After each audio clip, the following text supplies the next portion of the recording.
Good morning everybody, welcome to our channel Vidhik Sarthi. आज हम लोग यहाँ पर सीपीसी के महत्वपूर्ण प्रश्नों को डिस्कस कर रहे हैं जो एलएलबी एग्जाम्स के लिए और अदर लो एग्जाम्स के लिए बहुत इम्पॉर्टेंट है। हमारा पहला प्रश्न है, डिग्री को परिभाषित करें और इसके आवश्यक तत्वों का विश्लेषण करें। कब को डिग्री अंतिम कहलाती है? या प्रश्न को ऐसे पूछा जा सकता है, डिग्री क्या है, इसके आवश्यक तत्वों को समझाइए। प्रारंभिक और अंतिम डिग्री के बीच अंतर बताइए। किन मामलों में प्रारंभिक डिग्री अनिवार्य है? अगला प्रश्न देखते हैं। प्रश्न नंबर 2, निम्नलिखित संक्षिप्त नोट्स लिखें। ए मीन्स प्रॉफिट, बी विधिक प्रतिनिधि, सी निर्णय देनदार या डिग्री धारक, डी रेस जुडिकेटा सहवादी और सह प्रतिवादी, ई निर्णय से पहले गिरफ्तारी, एफ निर्णय से पहले संपत्ति की कुर्की, जी अस्थायी निषेधाज्ञा, एच न्यायालय की अंतर्निहित शक्तियां, आई पुनर्स्थापना, जे प्रतिनिधिवाद, के इंटरप्लेडर सूट। प्रश्न नंबर 3, न्यायालय के क्षेत्राधिकार से आप क्या समझते हैं? न्यायालय के क्षेत्राधिकार के प्रकार बताइए। या प्रश्न ऐसे पूछा जा सकता है, सीपीसी की धारा 16 से 20 के तहत मुकदमा दायर करने के सामान्य नियम क्या है, बताइए। या प्रश्न ऐसे भी पूछा जा सकता है, कोई भी वाद किस न्यायालय में या किस स्थान पर संस्थित किया जाना चाहिए? प्रश्न नंबर 4, निम्नलिखित के बीच अंतर बताइए। ए आदेश और डिक्री, बी रेस जुडिकेटा और रेस सब जुडिस, सी रेस जुडिकेटा और एस्टोपल। प्रश्न नंबर 5, सीपीसी के अंतर्गत दीवानी प्रकृति के मुकदमों की व्याख्या करें उपयुक्त उदाहरणों की सहायता से। यह प्रश्न ऐसे भी पूछा जा सकता है, न्यायालय को उन वादों को छोड़कर जिनका संज्ञान वर्जित है दीवानी प्रकृति के सभी मुकदमों की सुनवाई करने का क्षेत्राधिकार होगा। सीपीसी के प्रावधानों में प्रयुक्त सिविल प्रकृति के वाद शब्द की व्याख्या करें। या ऐसे प्रश्न पूछा जा सकता है आप लोगों से, कारण सहित वर्णन करें कि क्या निम्नलिखित मामले सिविल प्रकृति के हैं?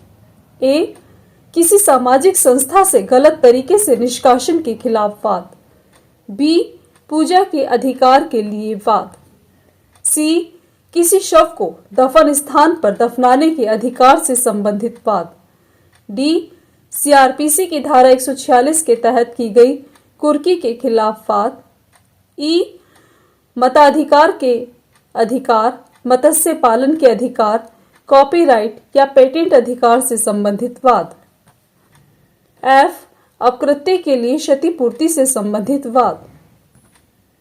प्रश्न नंबर 6, रेस सब जुडिस क्या है, व्याख्या करें।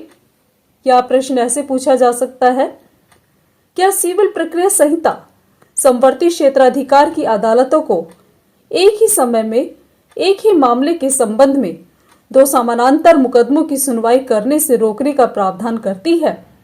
यदि ऐसा है तो क्या? चर्चा कीजिए। प्रश्न नंबर 7, रेस जुडिकेटा से आप क्या समझते हैं? इसकी आवश्यक शर्तें क्या है, बताइए। यह प्रश्न ऐसे पूछा जा सकता है, रेस जुडिकेटा के सिद्धांत को लागू करने के लिए आवश्यक शर्तों पर चर्चा कीजिए। रचनात्मक पूर्व न्याय का सिद्धांत किन परिस्थितियों में अदालत के समक्ष मामलों में लागू होता है, बताइए। या प्रश्न ऐसे भी पूछा जा सकता है, एक व्यक्ति द्वारा एक हैसियत से मुकदमा करने पर फैसला उसे दूसरी विशिष्ट हैसियत से मुकदमा करने से नहीं रोकेगा, टिप्पणी करें और उपरोक्त कथन के आलोक में रेस जुडिकेटा के सिद्धांत की व्याख्या करें। यह प्रश्न ऐसे पूछा जा सकता है, रेस जुडिकेटा के सिद्धांत से आप क्या समझते हैं? रेस जुडिकेटा के सिद्धांत को लागू करने के लिए आवश्यक शर्तों पर चर्चा करें। बताइए कि क्या सह प्रतिवादियों पर भी यह लागू होता है? चर्चा कीजिए। प्रश्न नंबर 8, विदेशी निर्णय से आप क्या समझते हैं? कोई विदेशी निर्णय कब निर्णायक नहीं होता? प्रश्न नंबर 9, समन को परिभाषित करें। वर्ष 2002 के संशोधन के आलोक में समन तामील करने की प्रक्रिया पर चर्चा करें। समन के संबंध में प्रश्न ऐसे भी पूछा जा सकता है, न्यायालय द्वारा प्रतिवादी को समन कब जारी किया जाता है और ऐसे समन की तामील किन विभिन्न तरीकों से की जा सकती है? प्रश्न नंबर 10, उन उद्देश्यों को बताइए जिनके लिए न्यायालय कमीशन जारी करता है। कमीशन जारी करने के प्रावधानों से संबंधित 1999 के संशोधनों का भी उल्लेख कीजिए।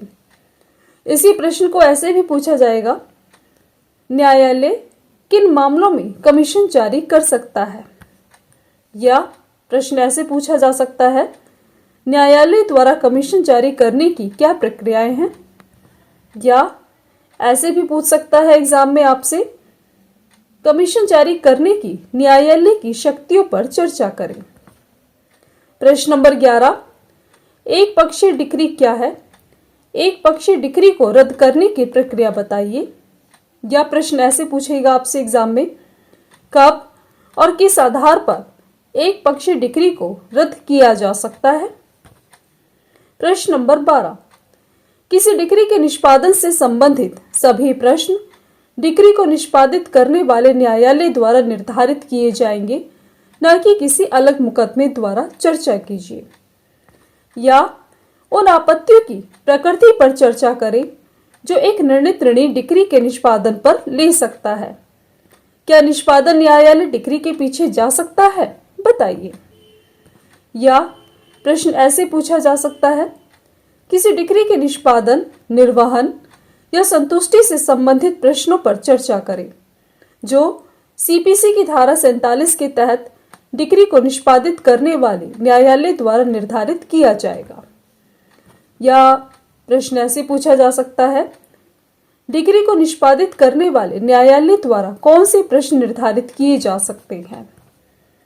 प्रश्न नंबर 13, सीपीसी के प्रावधानों के तहत प्रथम अपील की अवधारणा पर चर्चा करें। 1999 के संशोधनों का भी उल्लेख करें। या प्रश्न ऐसे पूछा जा सकता है, प्रत्येक मूल डिक्री के खिलाफ अपील की जाएगी, शब्द की व्याख्या करें।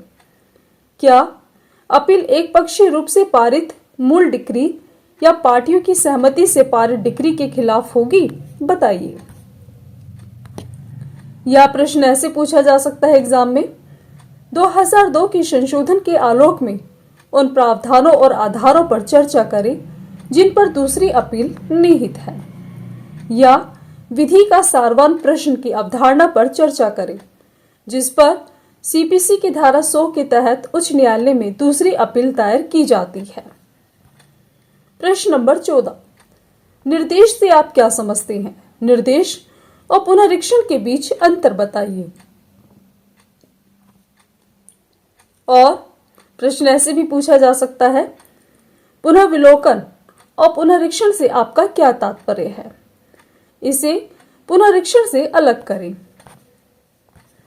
यह प्रश्न ऐसे पूछा जा सकता है, फैसले की पुनर्विलोकन का क्या मतलब है? वे कौन से आधार हैं जिन पर कोई निर्णय की पुनर्विलोकन के लिए आवेदन कर सकता है? प्रश्न नंबर 15, निर्धन के रूप में मुकदमे से संबंधित प्रक्रिया बताइए। या इसी प्रश्न को एग्जाम में ऐसे भी पूछा जा सकता है, निर्धन के रूप में मुकदमा दायर करने का हकदार कौन है? मुकदमा करने की प्रक्रिया बताइए। क्या किसी प्रतिवादी को सूचना निर्धन के रूप में बचाव करने की अनुमति दी जा सकती है? प्रश्न नंबर 16, लिमिटेशन बार को समझाइए और इस कथन पर टिप्पणी करें कि कानून का नियम यह है कि प्रतिवादी के खिलाफ कोई लिमिटेशन नहीं है। या प्रश्न ऐसे पूछा जा सकता है, कानूनी विकलांगता क्या है? सीमा की उस रियायत पर चर्चा करें जो ऐसी कानूनी विकलांगता से प्रभावित व्यक्ति को ऐसी विकलांगता दूर करने के बाद मिलती है। यहीं पर सीपीसी के सारे इंपॉर्टेंट क्वेश्चंस को मैंने आप लोगों के साथ डिस्कस कर लिया है। सभी बहुत इम्पॉर्टेंट हैं, बार बार एग्जाम्स में पूछे जाते हैं। मेरी ये वीडियो कंप्लीट होती है यहीं पर। आप लोगों को अगर ये वीडियो पसंद आई है तो प्लीज़ आप लोग इसे लाइक कीजिए, शेयर कीजिए, कमेंट कीजिए और इसी तरह की वीडियो पाने के लिए आप लोग हमारे इस चैनल को सब्सक्राइब कीजिए। एक इम्पॉर्टेंट इन्फॉर्मेशन भी दे दें आपको, यदि आप इस वीडियो का PDF पाना चाहते हैं तो डिस्क्रिप्शन बॉक्स में जाकर इसे फ्री डाउनलोड भी कर सकते हैं। Thank you so much.